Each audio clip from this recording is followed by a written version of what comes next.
الامتحان الخاص باطلاع ولاية بولاية على جاهزية قطاع التربية لخوض غمار هذه الامتحانات التي ينتظرها المجتمع الجزائري، وبخصوص ينتظرها أبناؤنا وأوليائهم.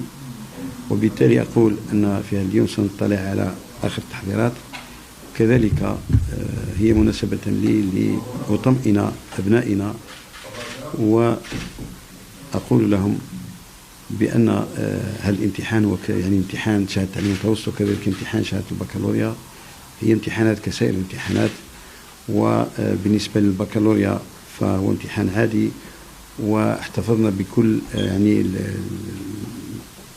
ما كنا نقوم به في السابق. احتفظنا بكل ما أعطيناه للتلميذ لكي يجتاز الامتحان في ظروف حسنة، من نصف ساعة إضافية لكل مادة في كل شعبة في مدة الامتحان. وكذلك احتفظنا بموضوعين اختياريين لكل مادة في كل شعبة لأبنائنا التلاميذ. وأبقينا ونبقي على كل مؤسساتنا مفتوحة لأبنائنا للمذاكرة والمراجعة مع أساتذتهم. السنة هي سنة هادئة ومستقرة، والبرنامج تم تنفيذه يعني في نسبة عالية جدا. وأطمئن أبنائي كذلك أنه لن يمتحنون إلا فيما تم تناوله حضوريا بأقسام الدراسة. هذا بالنسبة للامتحانات. وفق الله أبنائنا وأوليائهم.